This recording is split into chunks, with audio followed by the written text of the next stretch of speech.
Good evening and welcome to the City of Topeka Planning Commission meeting. We are a commission appointed by the mayor and city council to plan for the orderly growth and development of the community, to hold public hearings, and to make recommendations to the city council on planning items.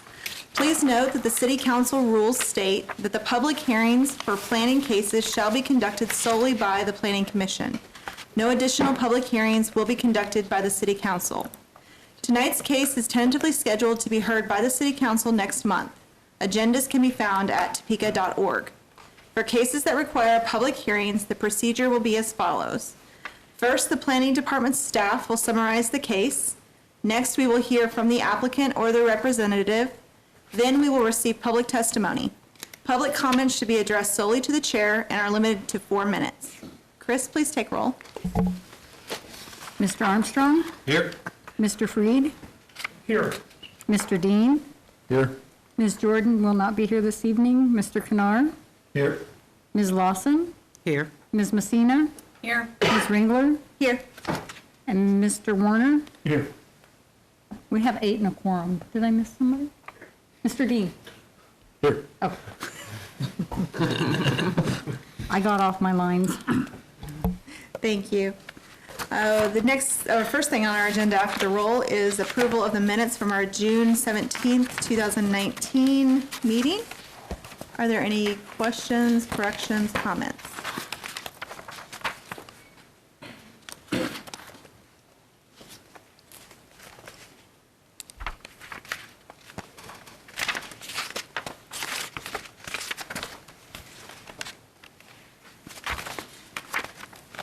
Is there a motion? I make a motion to approve the minutes. Second. Second. A motion and a second to approve. Chris, will you please take the vote? Mr. Armstrong? Aye. Mr. Freed? Abstain. Mr. Dean? Aye. Mr. Kennard? Aye. Ms. Lawson? Aye. Ms. Messina? Aye. Ms. Ringler? Abstain. And Mr. Warner? Aye. Motion passes 6-0 with 2 abstaining. Thank you. We will now hear any declarations of conflict of interest or ex parte communications by members of the commission or staff. Mr. Armstrong, did you say you need to leave? For one Yes, minute? I will step out for our only public hearing this evening. Okay. Is there anyone else that needed to declare anything? All right, well, with that, we will let Mr. Armstrong step out, Lovely. and we will start the public hearing portion of our agenda.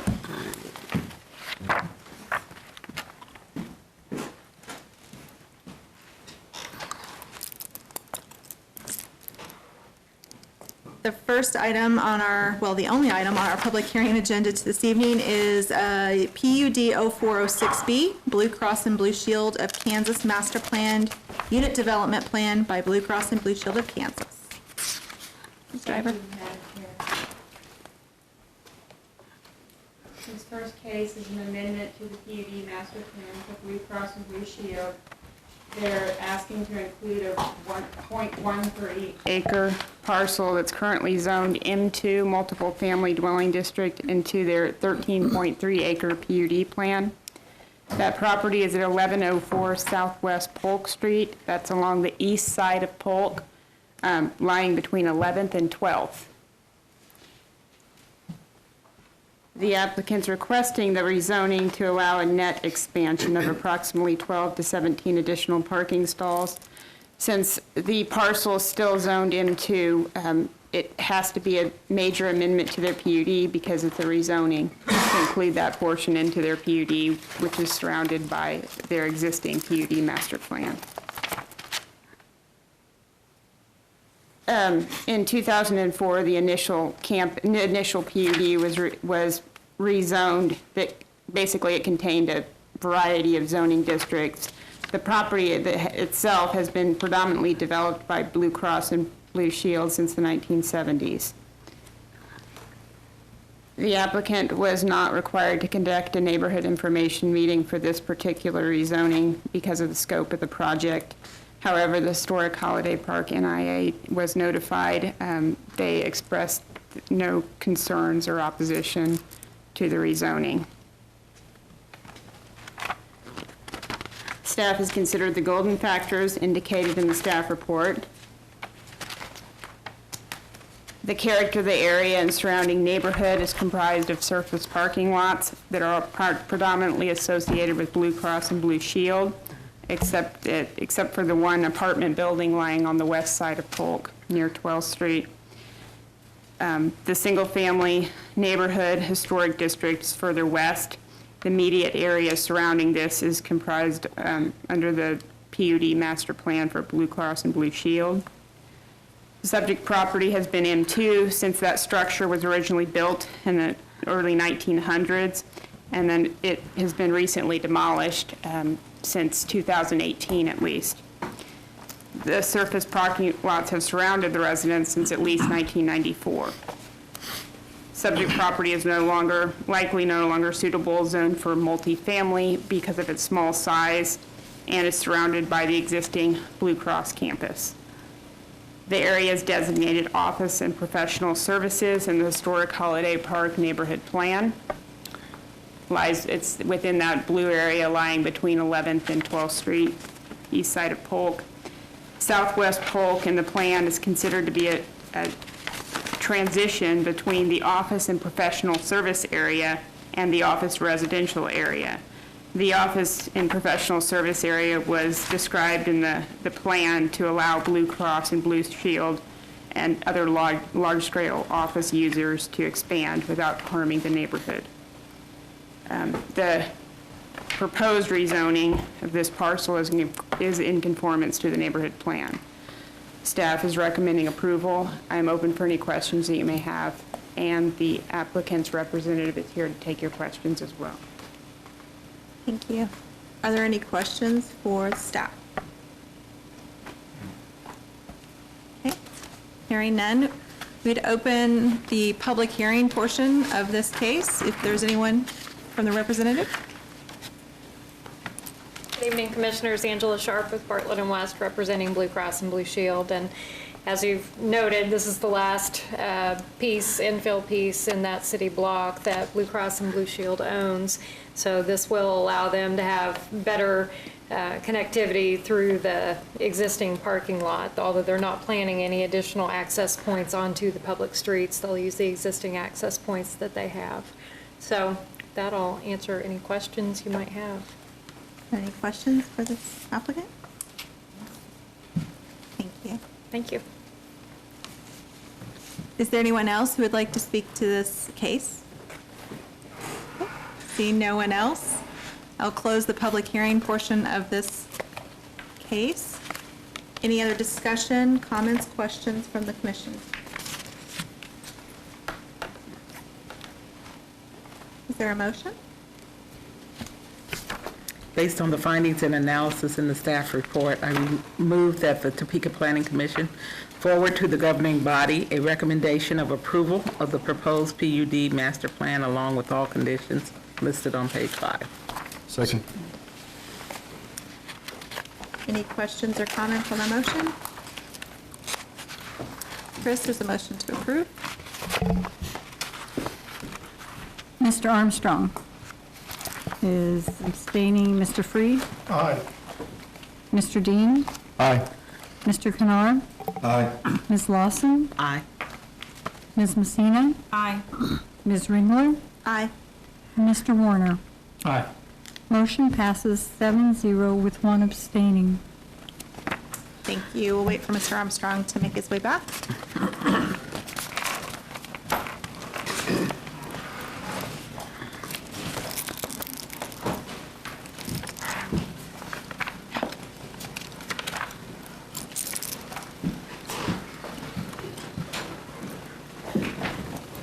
All right. Next on our agenda is a discussion item, the Central Park Neighborhood Plan draft. Commissioners, I'll introduce Mr. Bryson Risley. He's going to talk to you about Central Park Neighborhood Plan update. Bryson is our neighborhood planner. I'll give you a little bit of background and hopefully not steal too much of his thunder here. Central Park is the city's current sort neighborhood, so this is a neighborhood that applied for and competed against other neighborhoods to kind of earn the right to be in this process. Year one of this process is the plan, so we're updating the neighborhood plan. That's what we're going to talk to you about tonight. Years 2 and 3 will be implementation, so there'll be infrastructure and housing improvements to the neighborhood. So Bryson's going to review kind of the process to date and get into some of the other highlights as we've talked to the neighborhood over the last 6 months. Hello, evening commissioners. So, as Dan kind of introduced, this is the Central Park Neighborhood Plan. And because we're here tonight, we're getting pretty close to wrapping up that planning process. So, in February, we had our first initial kickoff meeting with the neighborhood. That was kind of the state of the neighborhood. Went over the existing conditions in the 2008 neighborhood plan to kind of see where they've come since then. Over the past 5 months, we've had meetings with the neighborhood and the NIA to continue kind of the conversation about what they want to see, specifically going over the goals, guiding principles, vision, community building, housing, land use, infrastructure, target area selection, and parks and recreation. So these are the boundaries to Central Park. We have Washburn Ave to the west, Huntoon and 13th Street to the north, Topeka Boulevard to the east, and Southwest 17th to the south. And just a brief history on the neighborhood. So in 1901, several of the landowners in the neighborhood sold their properties back to the city for a public use. That became Central Park, which became known as for the neighborhood. In the 1920s, as there was a rural to urban migration of individuals, the single-family character of the neighborhood was kind of removed as they made room for more housing, and so there was some conversion to multifamily units there. The reverse to that, in the 50s, as people kind of went back out to the suburbs, those people left in the area kind of saw a negative impact from people leaving, a little bit of disinvestment. Another major incident was the 1966 tornado that really changed the character of the neighborhood from single family. Robinson Middle School came in, the park was changed, 2 of the ponds were filled in with debris and burned there. And again, that kind of changed the whole place. Multifamily developments were put in, and a lot of the single family uses were not replaced. In 1998, in response to that, the Holiday Park neighborhood, they asked for the neighborhood to be downzoned to primarily single family, and that was done, and the 1998 Holiday Park neighborhood plan was adopted. So to apply for SORT funding, a neighborhood needs to be at risk or in intensive care. Here we have kind of the overall view of Central Park since 2000. As you can see, it's been pretty consistent in its at-risk and intensive care ratings. The big kind of outlier there in 2011, the average residential property value really shot up, and that was due to large multifamily development that happened on the west side. So to create the health map scores, it takes the percent of people in poverty, Part 1 crimes per 100 people, property values, home ownership, and boarded and unsafe structures, and those come together to kind of give these scores. So the existing conditions are what we brought to the neighborhood. For all of the maps here, the darker the color, the worse the rating overall. As we can see, there's some consensus. A lot of the owner occupancy, the very low ratings are in areas of multifamily. So for the overall conditions of the neighborhood, the median single-family home value is around $30,000 compared to the Topeka average of $94,000, and that's from the 2010 American Community Survey. Overall, blocks have improved, but there has been an increase in the deficiencies found in the single-family housing. So this could be either the subjective nature of someone going out and seeing what are the issues with the houses, or there could be individual houses that are getting worse as others stay relatively the same. Crime seems to take place near multifamily developments and commercial uses. As far as owner occupancy goes, there is a large number of rental units in the neighborhood, but even among single family households, there's still a 35% owner occupancy there, so that's still very low. As far as infrastructure, there have been major improvements recently to the pavement, curb, and gutter, and part of the pedestrian plan had sidewalk projects in Central Park. A lot of that was focused on the west side of the neighborhood. The east side had some ADA ramp projects as well, but it didn't really focus on the connectivity throughout. So from these conditions, what we found as key issues were a high percentage of vacant housing. 7% of the parcels in the neighborhood are vacant. That paired with the low owner occupancy, you lead to disinvestment throughout the neighborhood and the lack of connectivity throughout. Furthermore, the engineers with the city said that there were sanitary issues along some of the sanitary sewers, and we were looking at alleyways as well. And to maximize the SORT dollars, we looked to see where there was overlap between sanitary sewer projects and alleyway projects. So the goals of the plan, kind of broad: improve the housing conditions, improve the infrastructure conditions, raise the overall neighborhood health scores. And a lot of this can only be done by getting the public investment in that, so that's why we're holding these community meetings, to get everybody to meet and kind of make sure everybody's goals are aligned. So for the future of the neighborhood, there was one change that we were looking to make for the future land use map, and that was the expansion of mixed use. It was really isolated to that southwest corner, and we kind of expanded that farther north, just to allow for greater development options for the neighborhood.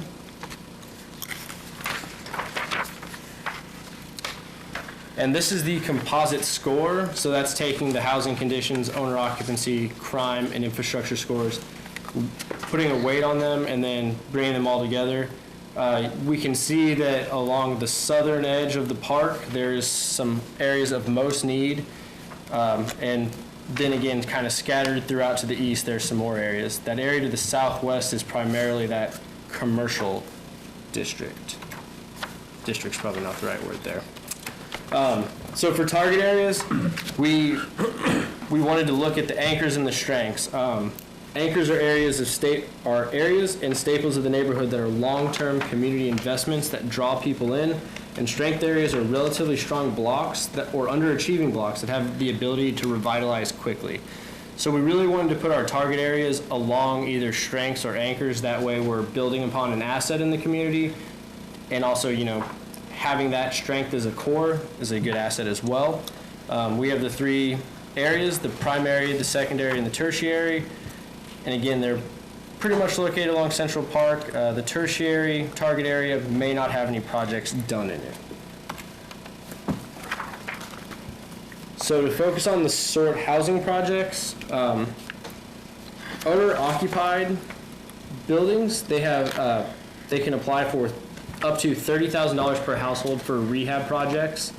Rental rehabilitation program allows for $15,000 for the owner or landlord of the rental properties. But that only applies to exterior rehabilitation, so roofs, siding, HVAC. The other major SORT housing component is the voluntary demolition. Allows for demolition of substandard, deteriorated, or dilapidated housing. The property owner does hold the title, but a lien is placed on the property until the amount for the demolition costs are repaid. As far as infrastructure projects go, this is where the majority of the SORT money will go towards. Again, the sewer and alleys almost line up perfectly. I know that can be a little tough to see. But between Clay and Central Park, we have a sewer and alley project. Between Fillmore and Western, there is a sewer and alley project, and that one actually continues to run north-south all the way up to Douthat. Don't know if I said that right. The small X's, as you can see, those are ADA ramp projects as well. This is the second target area. So the primary target area at this point looks as if we will get all of the projects done in that area. But then kind of looking to the secondary area, we have 2 alley projects and 1 sewer project. The one I referenced earlier that runs north-south between Fillmore and Western. And then on that east side of the target area, there is one other alley project, and that one had the worst rating as far as the alley projects go.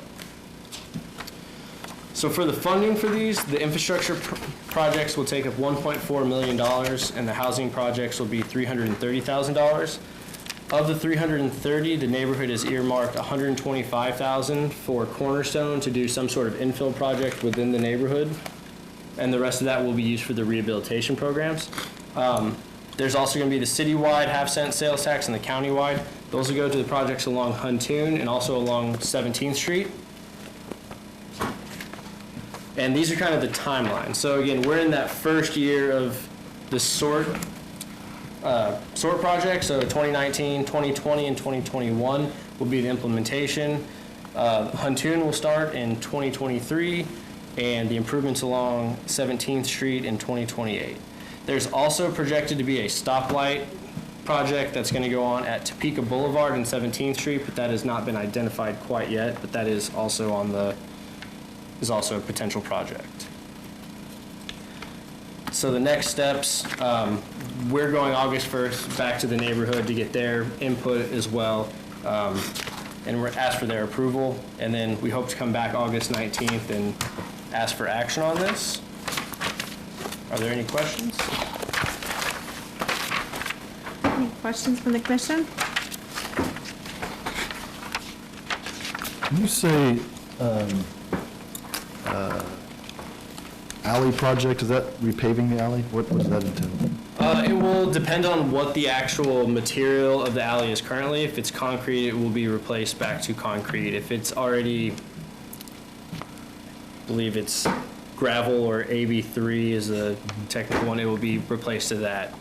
So it's a mix of them, but it'll be returned to what it currently is. Thank you. Under infrastructure, as it mentioned, sidewalk improvements are the greatest infrastructure needed. I saw some ADA ramp projects, but are there sidewalk infill or connectivity parts of the infrastructure stuff? Yes, there's, so the ramps were already in place, but a lot of it didn't focus on what goes on in between the ramps, so there will be projects to kind of make sure connectivity is between those ramps, specifically focused on connecting to the park into Robinson Middle School, so kind of creating those paths to those assets. Okay, thanks.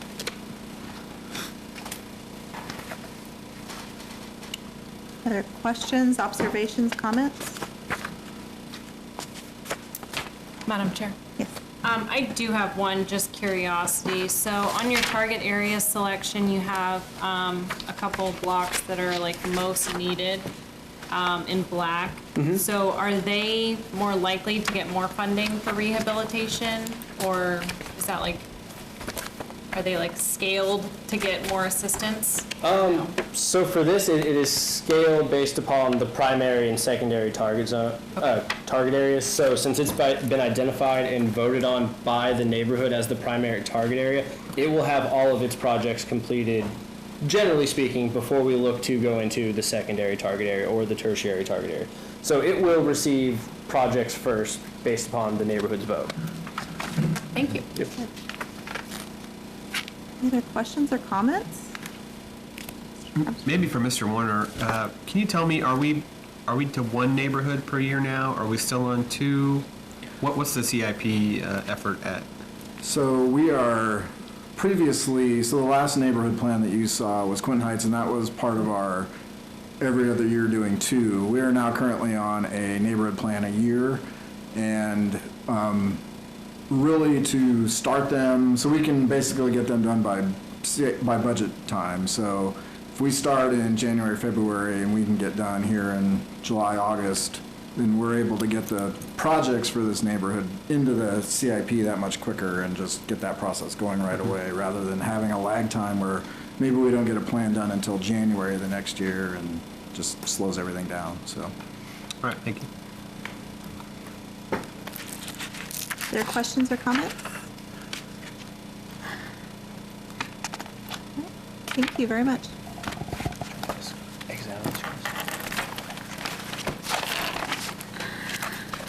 Are there any communications to the commission from the staff? Madam Chair, just one update on the sign code. I know you're, can't wait. This sign code will be discussed on August 13th at City Council. So that's, and then hopefully we would have a action or consideration in a couple weeks after that. The earliest that could be would be September 3rd. And this week is being, Mary's not here, but Mary has updated all of your recommendations into a ordinance. And we're meeting with city council members starting this week to walk through it. So hopefully by the time we get to August, we will know any questions or issues that come about. So, so it's progressing. We're getting there.